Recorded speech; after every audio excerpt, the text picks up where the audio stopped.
திவ்யா கொந்த எப்படி இருக்காய்? இப்போ நீ ரொம்ப சந்தோஷமா இருக்காய். அப்பாவுக்கு அது தெரியறது உன்னோட முகத்தை பார்க்குற போது. அப்பா ரொம்ப ஹாப்பி, ரொம்ப ரொம்ப ஹாப்பி. நான் சொன்ன மாதிரி இந்த ஜூனில் உன்னோட கல்யாணம் நடக்கணும் அல்லாட்டா என்று நான் சொல்லியிருந்தேன். எப்படியோ மீனாட்சி அருளால் உன்னுடைய கல்யாணம் ஜூனில் நடக்க போகிறது. ஒரே ஒரு ചോദ്യം தான் எனக்கு உங்ககிட்ட உள்ளது. உங்ககிட்ட என்னத்தை கேட்க முடியும்? ஒன்றும் இல்லை, எல்லாம் கேட்டாச்சு.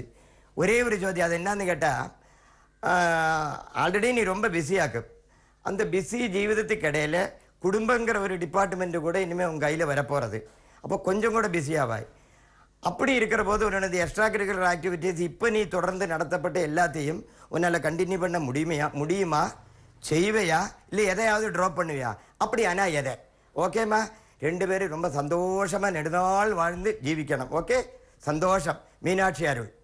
കണ്ടോ, ശബരി ഒരു പക്ഷേ ദിവ്യയുടെ അച്ഛനെ നിങ്ങളെ നേരിട്ട് കാണുമ്പോൾ ഇങ്ങനെ സംസാരിക്കാൻ പറ്റില്ല. ദിവ്യയോടുള്ള സ്നേഹവും ഇഷ്ടവും സന്തോഷവും ഒക്കെ പ്രകടിപ്പിക്കുകയാണ്. പക്ഷേ എനിക്കൊന്ന് ഈ ചോദ്യത്തിന്റെ മറുപടികളിലേക്ക് വരുന്നതിന് മുമ്പ് ഒരാളെയും കൂടെ നമുക്ക് കൊണ്ടുവന്നിട്ട് വേണമെങ്കിൽ മൊത്തം സം ടോട്ടൽ മറുപടി പറയാം. ദിവ്യ ആൻഡ് ശബരി രണ്ടുപേർക്കും ഞങ്ങളുടെ അഡ്വാൻസ് വിവാഹ മംഗളാശംസകൾ. ദിവ്യയുടെ അടുത്തൊരു ക്വസ്റ്റ്യൻ ഉണ്ട്.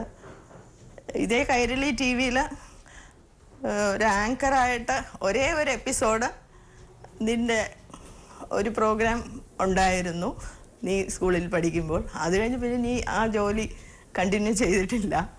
അപ്പോൾ അതേ ഒരു കൈരളി ടി വിയിൽ ഇന്ന് അതും ബ്രിട്ട സാറിൻ്റെ ഒരു ഷോയിൽ ഗസ്റ്റായിട്ട് വന്ന് ഇരിക്കുമ്പോൾ വാട്ട് ഈസ് യുവർ ഫീലിംഗ്? ആ ഉത്തരം മാത്രമേ എനിക്ക് കിട്ടുക. ശബരിയുടെ അടുത്ത് ചോദിക്കാനുള്ള ക്വസ്റ്റ്യൻ എല്ലാം അച്ഛൻ ചോദിച്ചു കഴിഞ്ഞു. എനിക്കും അതേ അഭിപ്രായമാണ്.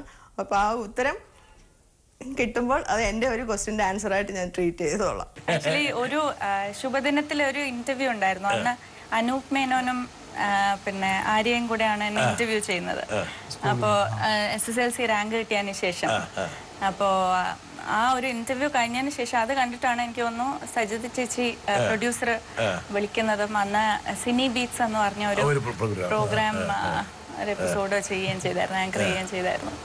അപ്പം ഇതാണ് അച്ഛനും അമ്മയുടെ ചോദ്യങ്ങൾ ഇപ്പം കിട്ടല്ലോ.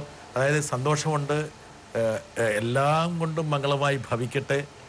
പക്ഷെ അവരുടെ മനസ്സിലുണ്ടായിട്ടുള്ള ആശങ്കകളും ഒക്കെ അവർ പങ്കുവെച്ചു.